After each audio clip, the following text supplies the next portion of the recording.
పెట్టి 7 గంటలు ఆపకుండా దాడి చేస్తే కూడా అది కూడా మా గుంటూరు పరిసర ప్రాంతాల్లో ఇంత దారుణం జరుగుతుంటే అప్పుడు కూడా ప్రశ్నించకపోతే ఇంకెట్లా సార్? సో ఆయన ఇప్పుడు అరెస్ట్ చేసినా జైల్లో వేసినా మేమైతే రాము సార్. వాళ్ళ లీగల్ సెల్ ఉంటారు, వాళ్ళు వెళ్తారు. సో దాడి చేస్తానంటే మాత్రం మళ్ళీ దాడి చేస్తే మళ్ళీ వస్తాం. అంటే వాళ్ళ ఎమ్మెల్యే గారు చెప్పిన మాట, మళ్ళీ దాడి చేస్తే మళ్ళీ వస్తాం, మళ్ళీ మాట్లాడితే మళ్ళీ దాడి చేస్తాం.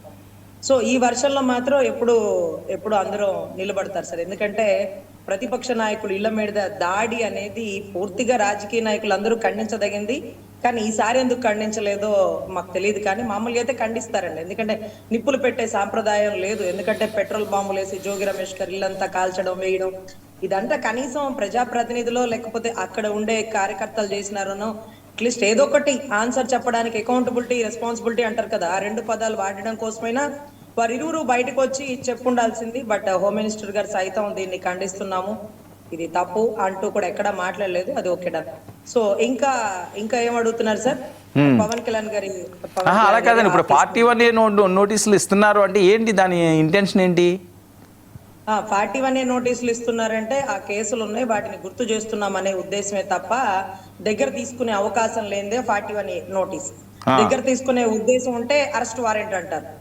లేదు గుర్తు చేస్తున్నాము, ఇదిగో మీకు ఈ కేసులు కూడా ఉన్నాయి గుర్తు పెట్టుకోండి అని చెప్పడానికి ఇచ్చేది 41A. దాంట్లో అరెస్ట్ ఉండదండి, దాన్ని స్టేషన్ బెయిల్ అంటారు.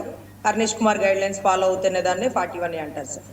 సో దాంట్లో పెద్ద కంగారు పడాల్సింది ఏమీ లేదు. ఎందుకంటే చాలా కేసులు ఉంటాయి కాబట్టి రాజకీయ నాయకులకి అన్నిట్లో 41A. ఇది కూడా ఎప్పుడో కేసు, ఇప్పుడు అరెస్టు, అంతకుమించి ఏం లేదు. ఎప్పుడో కాదనుకుంటాను, ఇది ఇచ్చింది కూడా మన చంద్రబాబు నాయుడు గారు తిట్టిన దాని మీద ఎక్కడో వేరే స్టేషన్లో ఎక్కడో పడిందని కాదా, వేరేదా ఇది?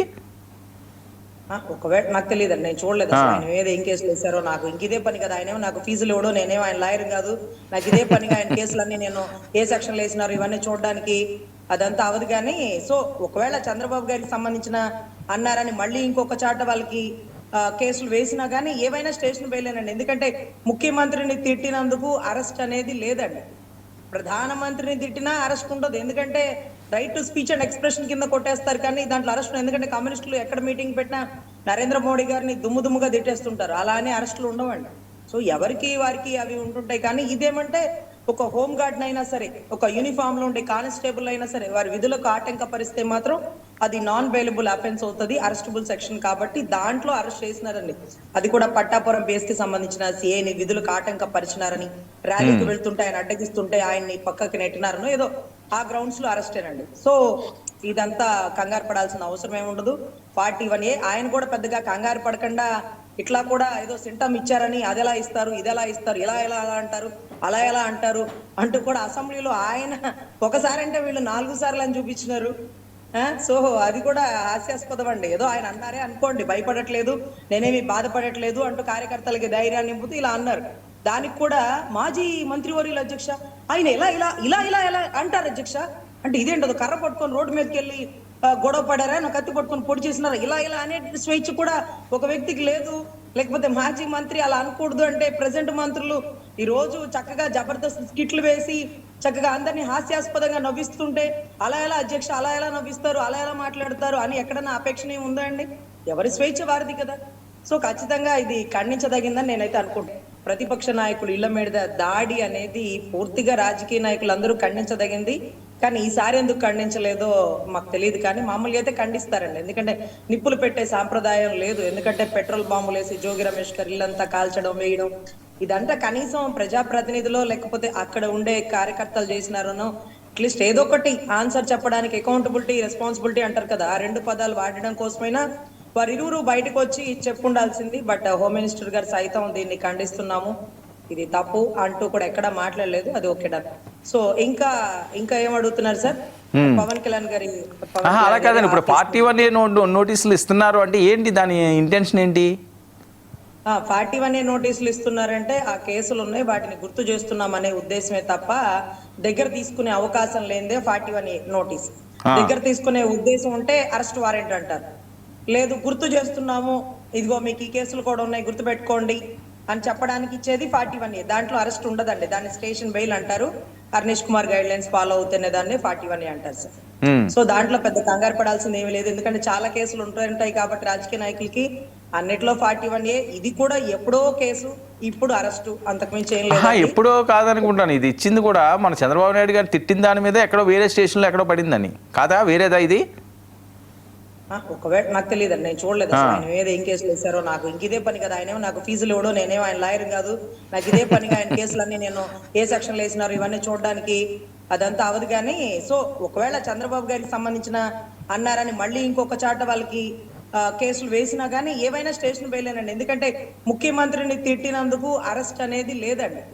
ప్రధానమంత్రిని తిట్టినా అరెస్ట్ ఉండదు. ఎందుకంటే right to speech and expression కింద కొట్టేస్తారు, కానీ దాంట్లో అరెస్ట్. ఎందుకంటే కమ్యూనిస్టులు ఎక్కడ మీటింగ్ పెట్టినా నరేంద్ర మోడీ గారిని దుమ్ముగా తిట్టేస్తుంటారు, అలా అని అరెస్టులు ఉండవండి. సో ఎవరికి వారికి అవి ఉంటుంటాయి. కానీ ఇదేమంటే ఒక హోమ్ గార్డ్ అయినా సరే, ఒక యూనిఫామ్ లో ఉండే కానిస్టేబుల్ అయినా సరే, వారి విధులకు ఆటంకపరిస్తే మాత్రం అది నాన్ బెయిలబుల్ అఫెన్స్ అవుతుంది, అరెస్టబుల్ సెక్షన్. కాబట్టి దాంట్లో అరెస్ట్ చేసినారండి. అది కూడా పట్టాపురం బేస్ కి సంబంధించిన సిఐని విధులకు ఆటంకపరిచినారని, ర్యాలీకి వెళ్తుంటే ఆయన అడ్డగిస్తుంటే ఆయన్ని పక్కకి నెట్టినారనో ఏదో ఆ గ్రౌండ్స్ లో అరెస్టేనండి. సో ఇదంతా కంగారు పడాల్సిన అవసరం ఏమి ఉండదు. 41A ఆయన కూడా పెద్దగా కంగారు పడకుండా ఇట్లా కూడా ఏదో సింటమ్ ఇచ్చారని అది ఎలా ఇస్తారు, ఇది ఎలా ఇస్తారు, ఇలా ఎలా అంటారు, అలా ఎలా అంటారు అంటూ కూడా అసెంబ్లీలో ఆయన ఒకసారి అంటే వీళ్ళు 4 సార్లు అని చూపించినారు. సో అది కూడా హాస్యాస్పదం అండి. ఏదో ఆయన అన్నారే అనుకోండి, భయపడట్లేదు, నేనేమి బాధపడట్లేదు అంటూ కార్యకర్తలకి ధైర్యాన్ని నింపుతూ ఇలా అన్నారు. దానికి కూడా మాజీ మంత్రివర్యులు అధ్యక్ష ఆయన ఇలా ఇలా ఇలా ఇలా ఎలా అంటారు అధ్యక్ష అంటే ఇదేంటో కర్ర పట్టుకొని రోడ్డు మీదకి వెళ్ళి గొడవ పడారా, నా కత్తి పట్టుకొని పొడి చేసినారా, ఇలా ఇలా అనే స్వేచ్ఛ కూడా ఒక వ్యక్తికి లేదు. లేకపోతే మాజీ మంత్రి అలా అనకూడదు అంటే ప్రెసెంట్ మంత్రులు ఈ రోజు చక్కగా జబర్దస్త్ స్కిట్లు వేసి చక్కగా అందరినీ హాస్యాస్పదంగా నవ్విస్తుంటే అలా ఎలా అధ్యక్ష, అలా ఎలా నవ్విస్తారు, అలా ఎలా మాట్లాడతారు అని ఎక్కడన్నా అపేక్షణ ఉందా అండి? ఎవరి స్వేచ్ఛ వారిది కదా. సో ఖచ్చితంగా ఇది ఖండించదగిందని నేనైతే అనుకుంటున్నాను. ఆవిడే పర్యాటక శాఖ మంత్రి, 100 కోట్ల స్కామ్ ఇలా బయటకు తీస్తాం, అలా బయటకు తీస్తాం, నేనే ఎన్నోడి కోట్లు సవాల్ ఇస్తున్నాం. ఇవాళ మా గుంటూరు వచ్చి పాప మా ఎమ్మెల్యే గారిని ఇదిగో భూమికి పెద్దెత్తున్నాం అంటూ మాట్లాడి వెళ్ళిపోతే, అరే దాని గురించి పాప ఆవిడ కేసు పెట్టదు, అది సార్ అది వదిలేయండి, 100 కోట్ల స్కామ్ అన్నా బయటికి తీయండి అంటే ఒక్కరు కూడా బయటికి తీయరు. ఆవిడ అప్పుడే ఛాలెంజ్ చేసింది, తీయండి దమ్ముంటే అని. ఇప్పుడు కూడా అడుగుతుంది, ఇంకా బయటకు తీయట్లేదంటే అరెస్టుల భయం వాళ్ళకి ఏం లేదండి. ఇప్పుడు సుప్తావస్థలాగా కాసేపు కామ్గా ఉన్నారు, ఎలక్షన్ కి ఒక 2 ఏళ్ల ముందు బయటకు వస్తారేమో, కానీ ఎవరు ఎక్కడ భయపడుతున్న తార్కాణమే లేదండి అసలు. ఇప్పుడు లిక్కర్ కేసు ఉంది చూడండి, చివరి దాకా వెళ్ళిపోయింది, మళ్ళీ వెళ్తున్నారు, మళ్ళీ వస్తున్నారు, ఇచ్చినమ్మ వాయనం పుస్తినమ్మ వాయనం అన్నట్టే ఉంది. కానీ ఎక్కడ ఒక మారణ హోమాలు, అరెస్టులు గట్రా అట్లా ఏం లేవండి. లేకపోతే ఆవిడ ఎంత ధైర్యంగా, మొన్న కూడా సంక్రాంతి సంబరాలకు కూడా అంబటి రాంబాబు గారు పెట్టిన ఫంక్షన్ కూడా ఆవిడ దగ్గరుండి అందరూ వచ్చినారు. మళ్ళీ ఈ రోజు అరెస్ట్ అంటే వచ్చినారు. ఇక్కడ బైరెడ్డి సిద్ధార్థ రెడ్డి గారు వచ్చినారు, పెద్ద వాళ్ళందరూ వచ్చినారు. వాళ్ళందరి మీద గతంలో కేసులను మేమే చెప్పేవాళ్ళం. మరి 100 కోట్ల స్కామ్ ఆవిడ చేయలేదా? మరి మాతో ఎందుకు చెప్పించినారు? మాకు తెలియదు కదా, మీరు చెప్పిందే కదా మేము చెప్తుంటాం. 100 కోట్ల స్కామ్ అంట, 100 కోట్లు క్రికెట్ దానికే రాలేదమ్మా, నేను 100 కోట్ల స్కామ్ ఎలా చేసేస్తాను ఆవిడ అంటుంటే మాకు తెలియలా. ఇప్పుడు నన్ను అరెస్ట్ చేయండి అంటూ ఎవరి పర్ఫార్మెన్స్ వాళ్ళు చూపిస్తున్నా సరే మీరు కారణాలు పెట్టేని అరెస్ట్ చేయొచ్చు కదా. అది వదిలేసి వాళ్ళ కేసులు క్లీన్ చిట్లు చేసుకుంటున్నారు. ఇన్నర్ రింగ్ రోడ్ ఇటు తిరిగింది కరెక్ట్ గా వెళ్ళింది అంటూ క్లీన్ చిట్ ఇస్తే అతను ఆళ్ల రామకృష్ణారెడ్డి గారు అనుకుంటానే మళ్ళీ సుప్రీంకోర్టుకు వెళ్తానో, సిబిఐకి వెళ్తానో, ఇక్కడ కరెక్ట్ గా రాదు, ఆయనే ముఖ్యమంత్రిగా ఉన్నప్పుడు, ఆయనే ముద్దాయిగా ఉన్నప్పుడు కేసు ఎట్లా ఎంక్వైరీ జరుగుతుంది? ఇది కరెక్ట్ అండి. గతంలో జయలలిత గారి కేసులో కూడా చెన్నైలో ఆవిడ కేసును ఆవిడ ఎంక్వైరీ చేయించుకోలే, పక్క రాష్ట్రానికి ట్రాన్స్ఫర్ చేశారు. ఆయనే ముఖ్యమంత్రిగా ఉన్నప్పుడు, ఆయనే ముద్దాయిగా ఉన్నప్పుడు ఇక్కడ ఉండే సిట్ని కానీ లేకపోతే సిఐడిని కానీ నమ్మే పరిస్థితి ఉండదండి. అది ఖచ్చితంగా సెంట్రల్ బ్యూరో ఆఫ్ ఇన్వెస్టిగేషన్ దర్యాప్తులోనే జరగాల్సినట్టు ఉంటుంది, లేదా పక్క రాష్ట్రానికి ట్రాన్స్ఫర్ చేస్తుంటారు ఆ కేసుని. సో అదే అడిగిన ఆళ్ల రామకృష్ణారెడ్డి. సో ఎనీవే రాష్ట్రంలో అయితే ఈ రకమైనటువంటి కేసులు, దాడులు ఇదంతా అంటే ఒక రోజా గారి గురించే కాదు, అంటే ఒక రోజా గారనే కాదు, కొడాల నాని గారు కొద్దిగా సైలెంట్ గానే ఉన్నారు, అనిల్ యాదవ్ ఎలా మాట్లాడేవారు ఆయన సైలెంట్ గానే ఉన్నారు. ఇలాంటి వాళ్ళ గురించి వంశీ అయితే ఆయన అసలు ఎక్కడ ఉన్నారు ఏంటో, ఇలాంటి వాళ్ళు అందరూ కూడా ఇప్పుడు మాట్లాడాల్సిన అవసరం ఏమొచ్చింది వాళ్ళకి? ఇప్పుడు ఏదన్నా ఇప్పుడు జగన్ రెడ్డి గారిని అరెస్ట్ చేస్తున్నారని మీరు చెప్పండి, సరదాగా మచ్చుకి మొత్తం బయటకు వస్తారు పొట్లో పాములు వచ్చినట్టు. అలాంటి పరిస్థితి ఏం లేదు కదా. వాతావరణం ప్రశాంతంగా ఉన్నప్పుడు కూడా మీరు కామ్గా ఎలా ఉంటారు? మీరు ఎందుకు బయటికి రారని మీరు ఎందుకు రెచ్చగొడుతున్నారు?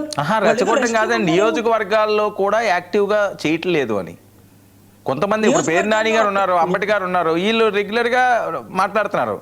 మిగతా వాళ్ళ పరిస్థితి ఏంటి? ఎస్ సార్, నియోజకవర్గంలో కూటమి ప్రభుత్వం చక్కటి పరిపాలన అందిస్తుంది సార్. అక్కడక్కడ లోపాలు ఉన్నప్పటికీ సుదీర్ఘమైన పరిపాలన ఏదో అందిస్తుంది.